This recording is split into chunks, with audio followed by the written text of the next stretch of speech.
হে, আমি আপনাকে নিত্য পাঠনীয় 7টি বাক্য দিয়েছি, আর দিয়েছি এই কোরআনে আযীম। সুবহানাল্লাহ।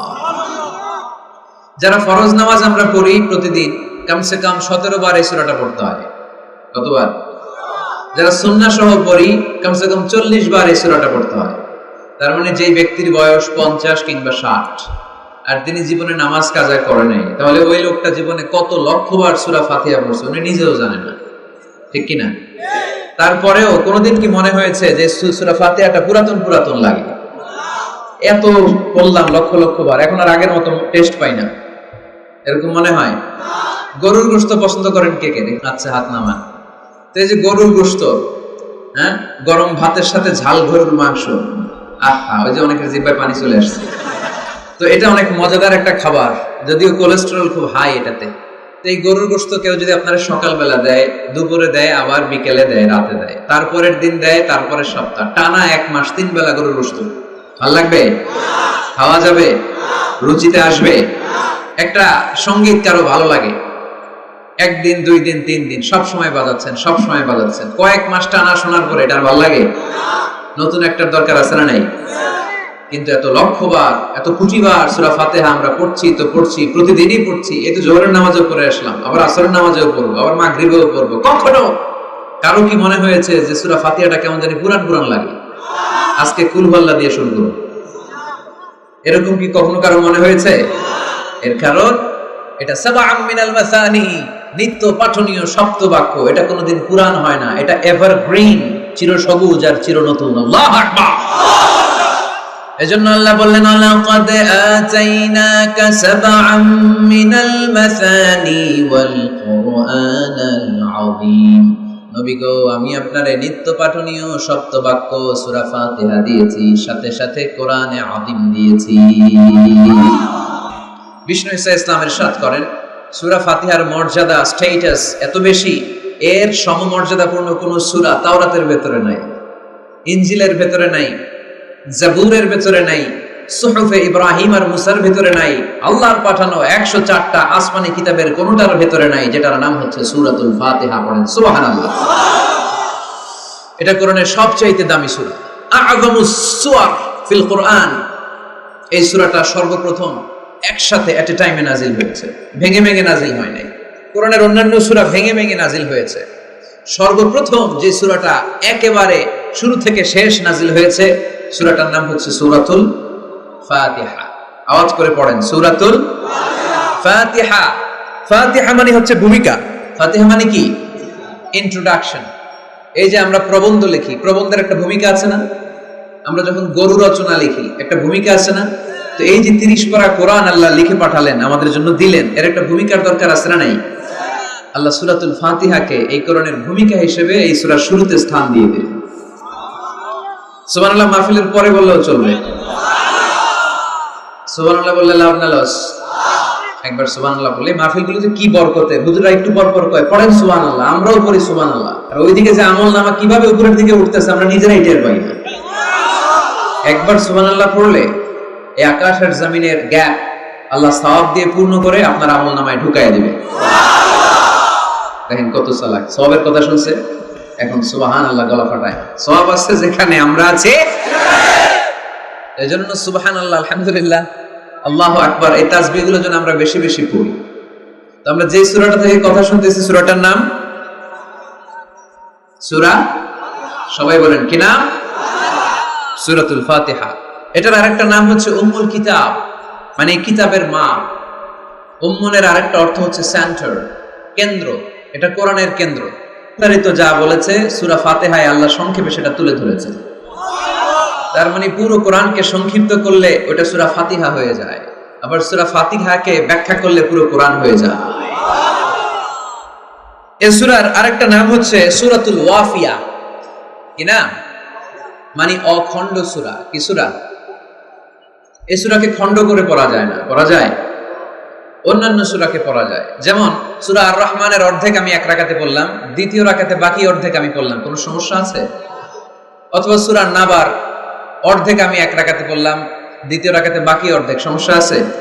কিন্তু আমি যদি প্রথম রাকাতে সূরা ফাতিহার অর্ধেক মালিকি ইয়াউমিদ্দিন পর্যন্ত পড়ি, আল্লাহু আকবার, দ্বিতীয় রাকাতে ইয়াকা না'বুদু দিয়ে শুরু করলাম, বাকি অর্ধেক নামাজ হয়েছে। এর কারণ এই সূরাটা পড়লে পুরোটাই পড়তে হয়, এটারে হাফ হাফ করে পড়ার কোনো সুযোগ নাই। এজন্য এটা অখণ্ড সূরা, এটাকে খণ্ড করে পড়া যায় না। আবার এই সূরার আরেকটা চমৎকার নাম হচ্ছে সূরাতুদ দুআ। সূরাতুদ দুআ, এই সূরার ভেতরে যে একটা অসাধারণ দোয়া আছে আমরা অনেকে জানি না। দোয়াটা হচ্ছে ইহদিনাস সিরাতাল মুস্তাকিম। এর চেয়ে শ্রেষ্ঠ দোয়া হতে পারে না।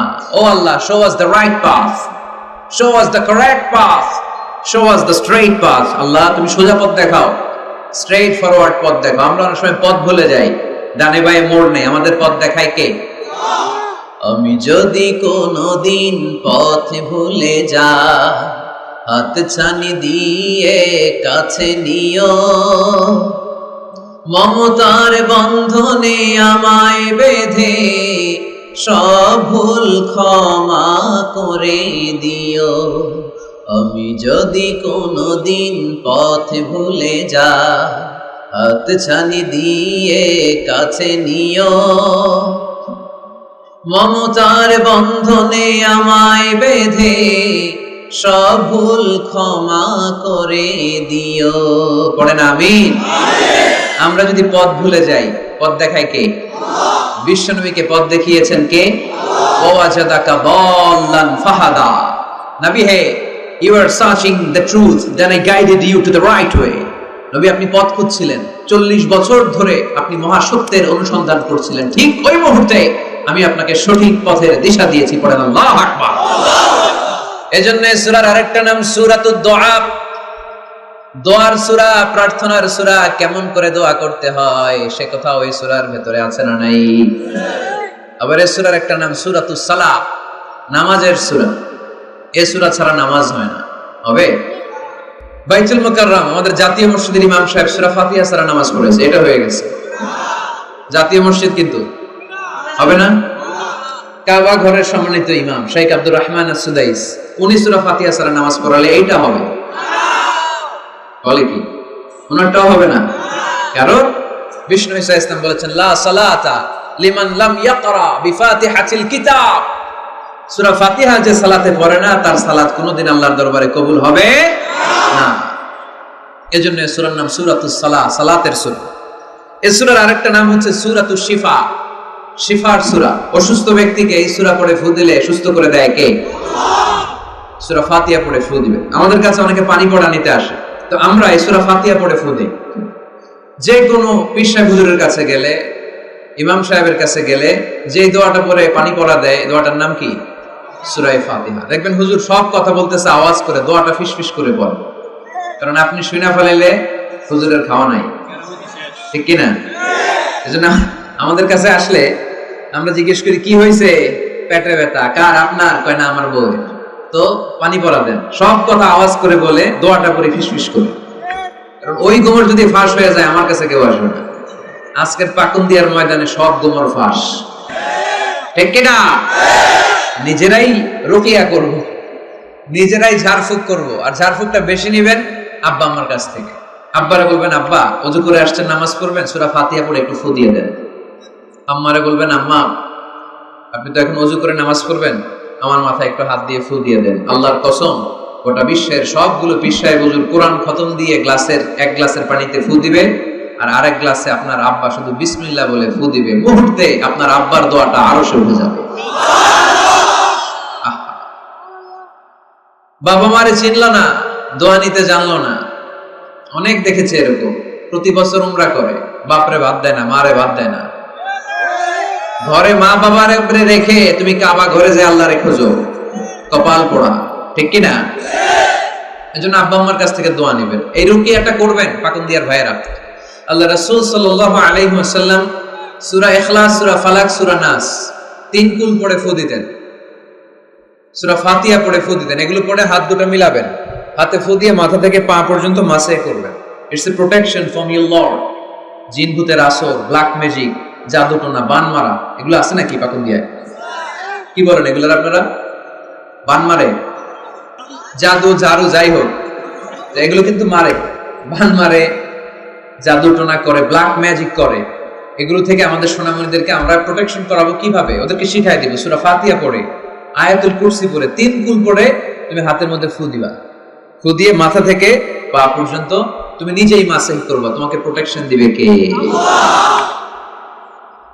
আল্লাহ রাসূল সাল্লাল্লাহু আলাইহি ওয়াসাল্লাম বলেছেন, মান ক্বারাআ আয়াতাল কুরসি দুবুরা কুল্লি সালাতিন মাকতুবাতিন লাম ইয়ামনাহু মিন দুখুলিল জান্নাতি ইল্লাল মাউত। প্রত্যেক ফরজ সালাতের পরে যে ব্যক্তি আয়াতুল কুরসি তেলাওয়াত করবে তার জান্নাতে যাওয়ার ক্ষেত্রে আর কোনো ব্লক বা বাধা নাই, একটা জিনিস ছাড়া, সেটা হচ্ছে মরণ, মৃত্যু। লোকটা মরে না তাই জান্নাতে যায় না, মরলেই জান্নাতে। এজন্য আজকে থেকে সূরা ফাতিহা বেশি বেশি পড়বেন তো। সাইয়েদনা আবু সাঈদ আল খুদরি রাদিয়াল্লাহু তাআলা আনহু বর্ণনা করেন, আমরা একবার মরুভূমিতে সফর করছিলাম, হঠাৎ দেখলাম মানুষের জটলা ডিঙ্গিয়ে ভেতরে যেয়ে দেখি এক লোক শুয়ে আছে আর অন্য লোকেরা মন্ত্র পড়ে ফু দিচ্ছে। উল্টাপাল্টা মন্ত্র পড়ে ফু দেয় না, এগুলো পড়ে ওরা মন্ত্র পড়তো। তো উনি যেয়ে দেখলেন কি কি মন্ত্র পড়ে এই লোককে ফু দিচ্ছে। উনি বললেন কি হয়েছে? সবাই বলল আমাদের নেতা সাইয়্যিদুল হাই, হাই মানে গোত্র, এই গোত্রের নেতা সাপ কামড় দিয়েছে, বিষে এমন নীলাভ হয়েছে দেখো মনে হয় মারা যাবে। কি করা যাবে? তোমরা কি কোনো রুকিয়া ঝাড়ফুঁক জানো? উনি বললেন জানি। তাহলে আসো একটু ঝাড়ফুঁক করো। উনি বলল শর্ত আছে, আমাদেরকে ছাগল দিতে হবে, 1 পাল ছাগল। আরেক বর্ণনায় এসেছে 30টারও অধিক ছাগল। সবাই বলল আমাদের নেতা, এর যদি কিছু হয়ে যায় আমরা নেতৃত্ব শূন্য হয়ে যাব, ছাগল লাগুক আর ওট লাগুক, তুমি আসো। বাড়ি বাড়ি যে ছাগল এনে, ছাগল রেডি। সাইয়েদনা আবু সাঈদ আল খুদরি রাদিয়াল্লাহু তাআলা আনহু পড়তে আরম্ভ করলেন, আলহামদুলিল্লাহি রাব্বিল আলামিন আর-রাহমানির রাহিম মালিকি ইয়াউমিদ্দিন ইয়্যাকা না'বুদু ওয়া ইয়্যাকা নাস্তাঈন اهدنا الصراط المستقيم صراط الذين أنعمت عليهم غير المغضوب عليهم ولا الضالين। পড়েন আমিন। উনি এটা পড়ে ফু দিলেন। ফু দিতে দেরি, মুহূর্তের মধ্যে সোয়া লোকটা বসে গিয়েছে। আবার ফু দিছে, এবার দাঁড়ায় গেছে। আরেকবার ফু দিছে, হাঁটতে শুরু করছে, একেবারে সুস্থ। সবাই তো অবাক, টাসকি খেয়ে গেছে। আবু সাঈদ আল খুদরি রাদিয়াল্লাহু আনহু বলে, টাসকি পরে খাও, আগে ছাগল দাও। কারণ ছাগল দেওয়ার কন্ডিশন ছিল না, ওরা ছাগল নিয়ে আসছে। সাইয়েদনা আবু সাঈদ আল খুদরি রাদিয়াল্লাহু তাআলা আনহু আনন্দে এবার ছাগল নিয়ে সাহাবাদেরকে নিয়ে রওনা। পথিমধ্যে লেগেছে প্রচন্ড ক্ষুধা, তখন তারা কয়েকটা ছাগল জবাই করে খেয়েছে। খাওয়ার পরে পেট যখন ঠান্ডা, তখন ব্রেন সচল। উনি চিন্তা করতে আরম্ভ করলেন, হায় রে, কোরআন দিয়া ঝাড়ফুঁক করে যে ছাগল নিয়ে আসলাম, এটা যে খাইলাম, এই ছাগল নেওয়া জায়েজ হয়েছে কিনা এই মাসালা তো নবীরে জিজ্ঞেস করিনি। কিন্তু ছাগল তো অলরেডি পেটে যায় হজম, কি করা? মদিনাতে যে জিজ্ঞেস করবো। মদিনায় যেই আল্লাহ রাসূল সাল্লাল্লাহু আলাইহি ওয়াসাল্লামের দরবারে যে জিজ্ঞেস করলেন, ইয়া রাসূলুল্লাহ, এমন এমন ঘটনা, ঝাড়ফুঁক করে আমরা ছাগল এনেছি, দেখি জায়েজ হয়েছে? আল্লাহ রাসূল সাল্লাল্লাহু আলাইহি ওয়াসাল্লাম বলে, জায়েজ হয়েছে মানে অবশ্যই জায়েজ হয়েছে, কোরআনের দাম বাড়ায় দিয়ে আসছো মিয়া। ছাগল কিছু থাকলে আমার ঘরে পাঠায়। সুবহানাল্লাহ পড়তে পারলেন না? ওয়ালাকাদ আতাইনাকা, বুখারীর হাদিস, ওয়ালাকাদ আতাইনাকা সাবআম মিনাল মাসানি ওয়াল কুরআনাল আযীম। নবী হে, নিত্য পাঠনীয় সপ্তবাক্য দিয়েছি, যেই দোয়া পড়ে ফু দিতে দেরি, অসুস্থ ব্যক্তি সুস্থ হতে দেরি হয়। এজন্য আল্লাহ ইরশাদ করেন, অনুনাজ্জিলু মিনাল কুরআনি মা হুয়া শিফাউন ওয়া রাহমাতুল লিল মুমিনিন ওয়ালা ইয়াজিদুয যালিমিনা ইল্লা খাসারা। এই কোরআনকে আমি শিফা হিসেবে নাজিল করলাম, এই কোরআনকে আমি রহমত হিসেবে নাজিল করলাম, এই কোরআনকে আমি তোমাদের জন্য হেদায়েত হিসেবে নাজিল করলাম। তোমাদের কোরআন রহমত এনে দিবে, বরকত এনে দিবে, শিফা এনে দিবে, কিন্তু জালেমদেরকে কিছু এনে দিবে না। ঠিক কি না? ওয়ালা ইয়াজিদুয যালিমিনা ইল্লা খাসারা। জালিমদের অকল্যাণ করবে, জালিমদের কল্যাণ নাই এই কোরআনে। জালিম যদি হেদায়েতের নিয়তে কোরআন পড়ে তাহলে কল্যাণ পাবে, তা না হলে কল্যাণ পাবে না। তো এখন থেকে আমরা যদি অসুস্থ হয়ে যাই, যেই সূরাটা পড়ে আমরা ঝাড়ফুঁক করব, সূরাটার নাম আরো জোরে বলেন, ফাতিহা। এই সূরাটা কোরআনের ধারাক্রম অনুসারে 1 নম্বর সূরা, নাম্বার 1। কয় নাম্বার? 1 নম্বর। এই সূরাটা মক্কাতুল মুকাররমায় নাজিল হয়েছে, তাই এটি মাক্কি সূরা। কি সূরা? মাক্কি সূরা। এই সূরার আয়াত সংখ্যা 7টি। কয়টি? এবার আমি প্রশ্ন করব, আপনারা উত্তর করবেন আওয়াজ করে। সূরার নাম ক্রমিক নাম্বার, আয়াত সংখ্যা, সূরাটা মাদানী। কি সূরা? মনে থাকবে তো? আসলে প্রতিদিন এই সূরাটা পড়ি, এই সূরাটার তাৎপর্য কি, মর্মবাণী কি আমাদের জানার দরকার আছে না? কিন্তু আমরা অনেকেই জানি না। জানি আরব বিশ্বে দেখবেন ওনারা যখন তারাবির সালাত পড়ে, আযাবের আয়াত আসলে কাঁদে। পাকুন্দিয়ায় আপনারা কাঁদেন? জান্নাতের আয়াত আসলে দরাজ গলায় তেলাওয়াত করে। আপনারা কি করেন? আমরা করি না। কারণ ওনারা কি পড়ছেন সেটা তাৎপর্য আর মর্মবাণী ওনারা অনুভব করছেন। শাইখ আব্দুর রহমান আসুদাইসির পেছনে নামাজ পড়লাম। উনি যখন সূরা কুরাইশ তেলাওয়াত করছেন, ফালিয়াবুদু রাব্বা হাযাল বাইত, এটা বলে তিনি কেঁদে দিলেন।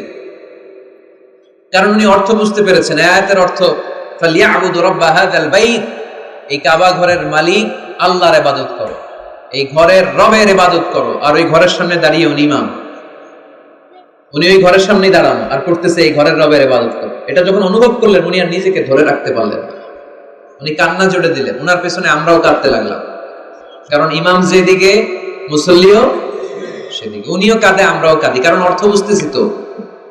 আবার জান্নাতের আয়াত আসলে এমন সুরের ঝংকার তুলে তিনি তেলাওয়াত করে, মনে হচ্ছে যেন এখনই উপর থেকে রহমত নাজিল হচ্ছে, ঠিক কিনা? আমরা যখন তারাবির সালাত পড়ি, আমাদের কখন যে আযাবের আয়াত গেল, কখন যে জান্নাত গেল, আর কোন দিক দিয়ে জাহান্নাম গেল, কোন দিক দিয়ে ইউসুফ নবীর কাহিনী গেল, কোন দিক দিয়ে আমার নবীর ঘটনা গেল, কিছু টের পাই। শুধু আমরাই টের পাই না এমনটা না, যিনি পড়াচ্ছে উনিও টের পান, ঠিক কিনা? এজন্য আমাদের চোখ দিয়ে দাঁড় দাঁড় করে পানি নামে না, আমরা অশ্রুসিক্ত হই না। জান্নাতের আয়াত আসলে আমাদের মজা লাগে না, কোরআনটারে মজা লাগাইতে হবে, ঠিক কিনা? বুঝতে হবে মাতৃভাষায়। স্মার্টফোন ইউজ করেন কারা কারা দেখি তো? এই স্মার্টফোনের ভেতরে কিন্তু কোরআনের অ্যাপস ডাউনলোড করা যায়। কোরআনের অ্যাপস ডাউনলোড করবেন, করে আপনি পড়বেন, যা বলার আল্লাহ সব বলে দিয়েছে, নতুন করে আর কিছু বলবে না। বলবে এই কোরআন শুরু হয়েছে বিসমিল্লাহির রহমানির রহিম দিয়ে, বা দিয়ে, আর শেষ হয়েছে যে সূরা দিয়ে, সূরাটার নাম সূরাতুন নাস। ওই সূরার শেষ আয়াতটি এরকম, মিনাল জিন্নাতি ওয়ান নাস, শেষে সিন। বা আর সিন মিলালে কি হয়? বাস। এবার বাসে চড়ে কিশোরগঞ্জ শহর যাবেন, এই বাস কি ওই বাস না?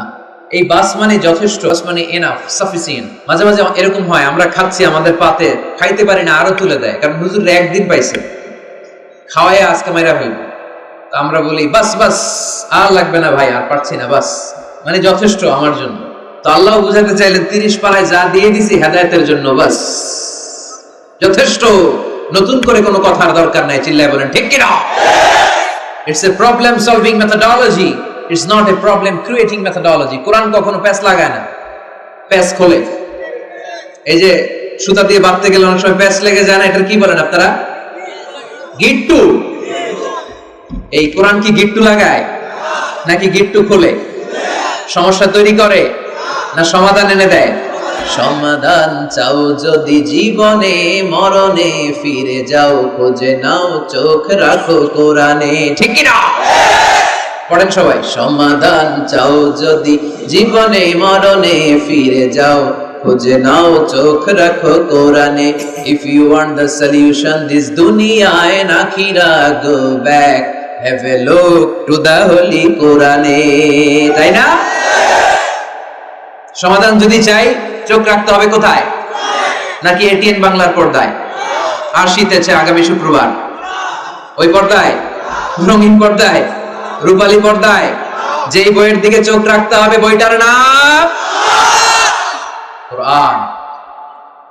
কোরআন প্রিফেস অফ দ্য বুক, মানব সমস্যার সমাধান, সব কিছুর সমাধান এই সূরার ভেতরে দিয়ে দিয়েছে কে?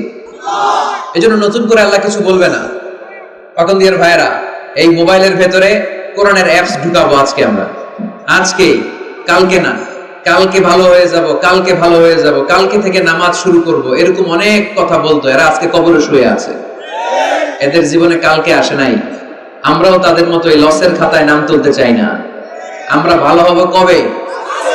এই মুহূর্তে, ঠিক না? আমরা আজকে থেকেই যেন মোবাইলে কোরআন ডাউনলোড করে নেই এবং প্রতিদিন একটু একটু করে কোরআন পড়ব। এত ওয়াজ নসিহত, এত তাফসীর, এত হাদিসের ব্যাখ্যার দরকার নাই। আমার এই কথাটা ঠান্ডা মাথায় যদি আপনারা মেসেজ হিসেবে রিসিভ করতে পারেন আর পকেটে করে একটু বাড়ি পর্যন্ত নিয়ে সবাই শোনায় দিতে পারেন, দ্যাটস এনাফ। আজকের মাহফিল সফল, ঠিক কিনা? আমরা কোরআনকে সাথী বানাতে চাই, কোরআনকে আমরা বন্ধু বানাতে চাই। আমাদের নিঃসঙ্গ সময়ের সাথী যেন হিন্দি গান না হয়, আমাদের নিঃসঙ্গ সময়ের সাথী যেন ক্রিকেট খেলা না হয়। আমাদের সাথী বানাতে হবে কোরআন। আজকে থেকে প্রত্যেকের মোবাইলে আমরা কোরআনের অ্যাপস ঢুকাবো, স্মার্টফোনে আমাদের কোরআন থাকবে। কি থাকবে? আর প্রতিদিন 1 আয়াত 2 আয়াত 3 আয়াত হোক আমরা কোরআন পড়বো। আল্লাহ যদি আবার আমার হায়াতে বাঁচায় রাখে, আমি যদি আবার এই পাকুন্দিয়ার মাঠে কোনোদিন আসি, আমি কিন্তু ফিডব্যাক নিব। ওই দিন জিজ্ঞেস করবো কাদের কাদের মোবাইলে কোরআন ঢুকছিল, কারা কারা কদ্দুর করছেন। ওই দিন যেন হাত তুলে বলতে পারেন, হুজুর ওই দিনের মাহফিল শুনে আমি এতটাই পরিবর্তন হয়েছি, প্রতিদিন 2 আয়াত 3 আয়াত করে পড়তে পড়তে কোরআনের 15 পারা আমার শেষ। কেউ যেন বলতে পারেন 20 পারা আমার শেষ। কারো মুখে যেন আমি শুনতে পাই যে 30 পারা আমাদের শেষ। পারা যাবে? এই কথাগুলো শোনানোর জন্য এই তাফসীর মাহফিল। এটা আমাদের সৌভাগ্য যে আমাদের কথা শুনে মানুষ পরিবর্তন হয়। আমরা যখন এয়ারপোর্ট পাস করি, দেশের বাইরে যাই, লোকজন দৌড়ে আসে, এসে বলে হুজুর কোরআনের কথা শুনে পরিবর্তন হয়েছে, আমি আপনার কোরআন ক্লাসের ছাত্র। ওই দিন এয়ারপোর্টে পুরো ফ্যামিলি, বাবা মা ভাই বোন ছেলে পেলে এসে বলে আমাদের পুরো ফ্যামিলিটা আপনার তাফসীর ক্লাসের ছাত্রছাত্রী। আলহামদুলিল্লাহ ওয়া শুকরুলিল্লাহ, লা ফখর, লা ফখর, কোনো ফখর নাই এতে, শুকরিয়া একজনের, তিনি কে? তাহলে প্রতিদিন কোরআন পড়বেন তো? সূরাটার নাম সবাই বলেন আর জোরে। আয়াত সংখ্যা মাক্কি না মাদানী? প্রথম আয়াতে আল্লাহ বললেন আলহামদুলিল্লাহি, আলহামদুলিল্লাহি, সকল প্রশংসার মালিক কে? তিনি হচ্ছেন রব্বুল আলামিন। হামদুন মানে প্রশংসা, হামদুন মানে কি? আর আলহামদু মানে সব প্রশংসা, সকল প্রশংসা। প্রশংসা হয় সুন্দরের, প্রশংসা হয় আল্লাহর চেয়ে সুন্দর কেউ আছে? ইন্নাল্লাহা জামিল ইউহিব্বুল জামাল। আল্লাহ সুন্দর, সুন্দরকে পছন্দ করে কে? দুনিয়া সুন্দর, মানুষ সুন্দর, আসমান সুন্দর, জমিন সুন্দর, সুন্দরে সুন্দরে পাল্লা, জানি না কত সুন্দর তুমি আল্লাহ, জানি না কত সুন্দর তুমি আল্লাহ। সুবহানাল্লাহ পড়েন। আল্লাহর এক নজর দেখার জন্য আমরা পাগল হয়ে যাব কিয়ামতের দিন। সব জান্নাতীরা বসবে, আল্লাহ বলবে এই জান্নাতীরা, কোরআনে যা যা কমিটমেন্ট আর প্রমিস দিছিলাম যে তোমাদেরকে দিব সব পাইছো? সবাইকে পাইছি। একজন পিছন থেকে দাঁড়ায় বলবে একটা পাইনি। কি পাও নাই? আপনারাই তো পাইনি, আপনারাই তো দেখেন। তখন আল্লাহ তাআলা হাজার হাজার নূরের পর্দার ভেতর থেকে ফোকাস দিয়ে আল্লাহর নূর, আল্লাহর সৌন্দর্য সেদিন জান্নাতীদের কাছে প্রকাশ করে দিবেন। আমরা যেন এইভাবে একসাথে বসে আল্লাহর নূর দেখতে পারি। আল্লাহ তুমি তৌফিক দাও। এজন্য আল্লাহ বললেন আলহামদুলিল্লাহি রাব্বিল আলামিন, প্রশংসার মালিক হলাম আমি আল্লাহ, আমি হলাম রব্বুল আলামিন। আলহামদু, সকল প্রশংসা, প্রশংসা করে শেষ করা যাবে? ওয়া ইন তা'উদ্দু নি'মাতাল্লাহি লা তুহসুহা, তোমার হাতের আঙ্গুলের কড়াই যদি গুনতে শুরু করে দাও আল্লাহ কত নেয়ামত দিয়েছে, গুনে শেষ করা যাবে? এই পৃথিবীর সব সাগরের পানি যদি কালি হয়, গাছের পাতা যদি খাতা হয়, সাগরের পানি নিয়ে গাছের পাতার মধ্যে আল্লাহর প্রশংসা সুবহানাল্লাহ আলহামদুলিল্লাহ লিখতে লিখতে আমাজন জঙ্গল, আফ্রিকার জঙ্গলের সব গাছের পাতা যদি শেষ করে দেই, সাগরের সব কালি যদি শেষ করে দেই, আল্লাহর প্রশংসা করা শেষ হবে? সাগরের জলকে কালি করে, গাছের পাতাকে খাতা করে, তোমার মহিমা লেখা শেষ হবে না, যদিও লিখি প্রভু জীবন ভরে। সাগরের জলকে কালি করে। আল্লাহু আকবার। এজন্য আল্লাহ বললেন কুল লাউ কানাল বাহরু মিদাদান লিকালিমাতি রাব্বি লানাফিদাল বাহরু ক্বাবলা আন তানফাদা কালিমাতু রাব্বি ওয়ালাউ জিনা বিমিসলিহি মাদাদা। সাগরের সব পানি যদি কালি হয়ে যায়, এই কালি দিয়ে আল্লাহর প্রশংসা লিখতে শুরু করলে সাগরের পানি শেষ, কিন্তু প্রশংসা শেষ হবে নাকি? জোরে বলেন। এজন্য প্রশংসা করতে হবে একজনের, তিনি কে? আল্লাহর প্রশংসা করব।